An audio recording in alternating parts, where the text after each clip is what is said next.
ಈ ಅಖಿಲಾಂಡೇಶ್ವರಿ ಸೊಸೆಯಾಗಿ ಬರೋಳಿಗೆ ನಡೆ ನುಡಿ ಗೌರವ ಇವೆಲ್ಲ ಮುಖ್ಯ ಆಗುತ್ತೆ. ಬರೀ ಅಂದ ಚಂದ ಮಾತ್ರ ಅಲ್ಲ, ನಿನ್ನ ಮಗಳು ದಿಶಾಳಲ್ಲಿ ಇವೆಲ್ಲವೂ ಇದೆ. ಅದಕ್ಕೆ ನನಗೆ ಅವಳು ಇಷ್ಟ ಆದ್ಲು. ನನಗೆ ತುಂಬ ಸಂತೋಷ ಆಯಿತು ಅಖಿಲ. ಪ್ಲೀಸ್ ಹಲೋ ಹಲೋ ಆಂಟಿ, ನನಗೆ ಎಷ್ಟೊಂದು ಖುಷಿ ಆಗಿದೆ ಅಂದರೆ ನಂಗೆ ಹೇಳೋದಕ್ಕೆ ಆಗ್ತಿಲ್ಲ. Love you so much aunty. ನೀವು ನನ್ನ ಸೊಸೆ ಅಂತ ಗೊತ್ತಾಗಿಂದ ನಾನೊಂಥರ ತೇಲಾಡ್ತಾ ಇದ್ದೀನಿ. Love you love. ಹಾಗೆಲ್ಲ ಮಾತಾಡಬಾರ್ದು ದೊಡ್ಡವ್ರ ಜೊತೆ. ಸಾರಿ ಅಖಿಲ, ಎಕ್ಸೈಟ್ಮೆಂಟಲ್ಲಿ ಏನೇನೋ ಮಾತಾಡ್ಬಿಟ್ಲು. ನೀನೇನು ಬೇಜಾರು ಮಾಡ್ಕೋಬೇಡ. ಮಕ್ಕಳು ಯಾವಾಗಲೂ ಹೀಗೆ ಖುಷಿಯಾಗಿರಬೇಕು ಮೀರಾ. Don't worry. ಅಖಿಲ, ಹೇಗೋ ಮಾತುಕತೆ ಆಗಿದೆ, ಇನ್ನು ಮುಂದುವರಿಬೋದಲ್ವಾ? ಈ ಸಂತೋಷದ ವಿಚಾರನ ನಾನು ಇಡೀ ಊರವ್ರಿಗೆ ಹೇಳೋದು ಬಾಕಿ ಇದೆ. ಅದಕ್ಕೋಸ್ಕರ ಅಫಿಷಿಯಲ್ ಆಗಿ ಒಂದು ಎಂಗೇಜ್ಮೆಂಟ್ ನಡೆದ್ಬಿಟ್ರೆ ತುಂಬ ಚೆನ್ನಾಗಿರುತ್ತೆ ಅಲ್ವಾ? ಅದು ಅಲ್ಲದೆ ನನ್ನ ರಿಲೇಟಿವ್ಸ್ ಎಲ್ಲ ನಿಮ್ಮ ಮನೆಗೆ ಬರಬೇಕು ಅಂತ ತುಂಬ ಆಸೆ ಪಡ್ತಾ ಇದ್ದಾರೆ. ಅದಕ್ಕೆ ನೀನು ಹೂ ಅಂದರೆ ಅವ್ರನ್ನೆಲ್ಲ ನಾಳೆ ಕರ್ಕೊಂಬರ್ಬೋದಾ? ಮೀರಾ, ನಿನ್ನ ಮಗಳು ನಮ್ಮ ಮನೆಗೆ ಸೊಸೆಯಾಗಿ ಬರ್ತಿದ್ದಾಳೆ ಅಂದಮೇಲೆ ಯಾವಾಗ ಬೇಕಾದರೂ ಬರಬಹುದು. ಖಂಡಿತ ಬನ್ನಿ. Thank you so much Akhila, thank you so much. Aunty love you. Good night. Good night Disha. Okay Akhila, thank you so much. Bye. Jaya, ನಾಳೆ ಮೀರಾ ಮತ್ತು ಕುಟುಂಬದವರು ನಮ್ಮ ಮನೆಗೆ ಬರ್ತಾ ಇದ್ದಾರೆ. ಎಲ್ಲ ಅರೇಂಜ್ಮೆಂಟ್ಸು ಆಗಬೇಕು. ಮುತುವರ್ಜಿ ವಹಿಸಿ ಎಲ್ಲ ಚೆನ್ನಾಗಿ ನೋಡ್ಕೋಬೇಕು. ಅರ್ಥ ಆಯ್ತಾ? ಆಯ್ತು ಮೇಡಮ್. ಅಕ್ಕ, ಮುತುವರ್ಜಿ ಇಟ್ಟು ಕೆಲಸ ಮಾಡು ಅಂತ ಹೇಳ್ತಿದ್ರಲ್ಲ, ಅದಕ್ಕೆ ನೆನಪಾಯ್ತು. ನಿಮ್ಮ ಫ್ರೆಂಡ್ ಮೀರಾ, ಅವ್ರ ಮಗಳು ದಿಶಾ, ಇವ್ರಿಗೆ ತುಂಬ ಮುತುವರ್ಜಿಯಿಂದ ಅಡುಗೆ ಮಾಡಿದವ್ರು ಯಾರು ಅಂತ ಗೊತ್ತಾಯ್ತಾ? ಯಾಕೆ?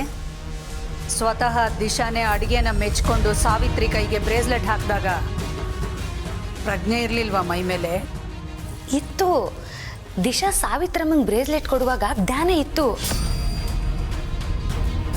ಸಾವಿತ್ರಮ್ಮ ಬೇರೆಯವ್ರಿಗೆ ಆ ಬ್ರೇಸ್ಲೆಟ್ ಕೊಡುವಾಗಲೂ ಜ್ಞಾನ ಇತ್ತು. ಆ ಬೇರೆಯವ್ರು ಯಾರು ಅಂತ ಗೊತ್ತಾಕ?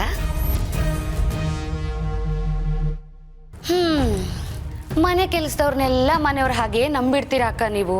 ಅದ್ರಲ್ಲಿ ಕೆಲವರು ನಂಬಿಕೆ ದ್ರೋಹ ಮಾಡಿಬಿಡ್ತಾರೆ. ಪಾಪ, ನಿಮ್ಗದು ತಿಳಿಯೋದಿಲ್ಲ ಅನ್ಸತ್ತೆ. ಈ ಮನೆಯ ಯಾವುದೇ ಮೂಲೆಯಲ್ಲಿ ಏನೇ ನಡೆದ್ರೂ ಈ ಅರಸನ ಕೋಟೆ ಅಖಿಲಾಂಡೇಶ್ವರಿಗೆ ತಿಳಿಲೇಬೇಕು, ತಿಳಿದೇ ತಿಳಿಯುತ್ತೆ. ಈ ಮನೆಗೆ ನಂಬಿಕೆ ದ್ರೋಹ ಮಾಡೋರು ಆಳಾದ್ರೂ ಸರಿ, ಸ್ವಂತದವರಾದ್ರೂ ಸರಿ, ಶಿಕ್ಷೆ ತಪ್ಪಿದ್ದಲ್ಲ. ಅಕ್ಕ, ಇಷ್ಟೆಲ್ಲ ಗೊತ್ತಾಗೋ ನಿಮಗೆ ಇವತ್ತು ಅಡುಗೆ ಮಾಡಿದ್ದು ಸಾವಿತ್ರಮ್ಮ ಅಲ್ಲ, ಬೇರೆ ಯಾರು ಅನ್ನೋ ವಿಷಯ ಗೊತ್ತಾಗದೆ ಹೋಯ್ತಲ್ಲ, ಅದೇ ನನಗೆ ಬೇಜಾರು. ಸುತ್ತಿ ಬಳಸಿ ಮಾತಾಡಬೇಡ, ವಿಷಯಕ್ಕೆ ಬಾ. ಯಾರು ಅಡುಗೆ ಮಾಡಿದ್ದು? ಛೇ, ನಮ್ಮಂಥ ಘನತೆ ಇರೋರು ಅಂಥವ್ರ ಹೆಸರು ಹೇಳೋಕ್ಕೂ ಅಸಹ್ಯ ಆಗುತ್ತೆ. ಅವತ್ತು ಫೋಟೋ ಸುಟ್ಟು ನಮ್ಮ ಸಂತೋಷಕ್ಕೆಲ್ಲ ಬೆಂಕಿ ಹಾಕಿದ್ಲಲ್ಲ, ಅವಳೇ.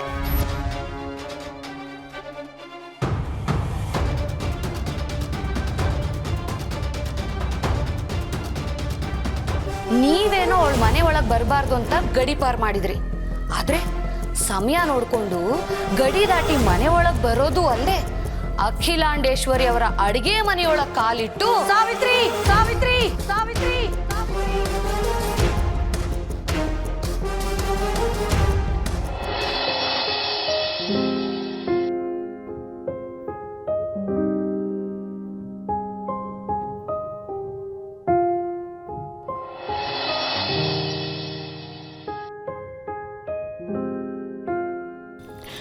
ನಂದೇನು ತಪ್ಪಿಲ್ಲ ಅಂತ ಮೌನವಾಗಿರೋ ನಿನಗೆ ಗೊತ್ತು.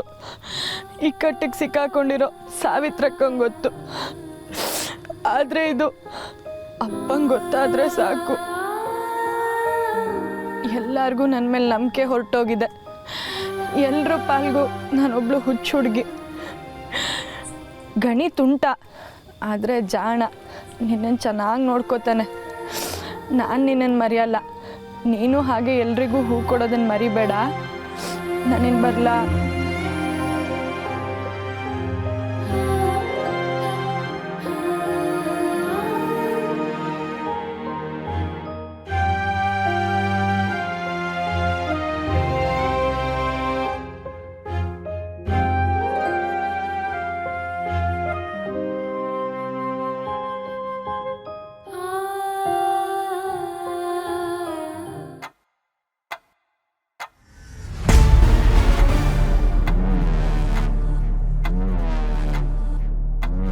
ಮಾಡೋ ಅಡುಗೆ ತುಂಬ ರುಚಿಯಾಗಿರುತ್ತೆ.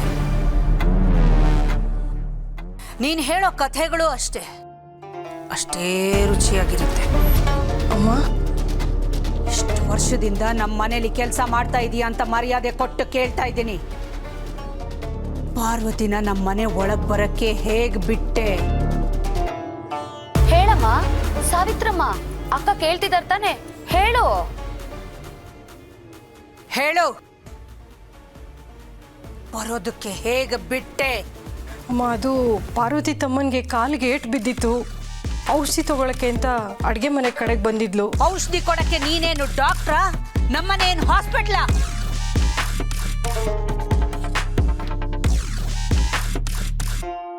ಹಗ್ಗ ಕಟ್ಟಿದ್ರು ಗಡಿ ದಾಟಿ ಬಂದಿದ್ದಾಳೆ. ನಮ್ಮನೆಗೆ ಬಂದು ಅಡಿಗೆ ಮಾಡಿ ನಮಗೆಲ್ಲ ತಿನ್ಸಿದಾಳೆ. ಕ್ಷಮಿಸ್ಬಿಡಿಮ್ಮ, ನನಗೆ ಸ್ವಲ್ಪ ಹುಷಾರಿರ್ಲಿಲ್ಲ. ನಿನಗೆ ಹುಷಾರಿಲ್ಲ ಅಂದಿದ್ರೆ ಅಮ್ಮನವ್ರಿಗೆ ಹೇಳ್ಬೇಕಿತ್ತು. 100 ಜನ ಅಡಿಗೆ ಅವ್ರನ್ನ ಕರೆಸ್ತಿದ್ರು, ಇಲ್ಲ ಅಂದ್ರೆ 5 ಸ್ಟಾರ್ ಹೋಟೆಲಿಂದ ಊಟ ತರಿಸ್ತಾ ಇದ್ರು. ಅದು ಬಿಟ್ಟು ಅಕ್ಕ ಗಡಿ ಪಾರ್ ಮಾಡಿರೋಳು ಈ ಮನೆಗೆ ಬಂದು ಅಡಿಗೆ ಮಾಡೋದಂದ್ರೆ ತಮಾಷೆನಾ? ಅಯ್ಯಯ್ಯೋ, ಅಕ್ಕ ಹೊರಗೆ ನೋಡ್ ಬಂದು ಈ ಮನೇಲಿ ಅಡಿಗೆ ಮಾಡಿದಾಳೆ ಅನ್ನೋ ವಿಷಯ ಅವ್ರಿಗೆ ದಿಶಾಗೆ ಗೊತ್ತಾಗಿದ್ದಿದ್ರೆ ನಿಮ್ ಮರ್ಯಾದೆ ಏನಾಗ್ತಿತ್ತಕ್ಕ? ಅಯ್ಯಯ್ಯೋ. ಹನುಮಂತು ಎಲ್ಲಿ? ಮೇಡಮ್, ಹನುಮಂತನ ಈಗಲೇ ಬರಕ್ ಹೇಳಿ.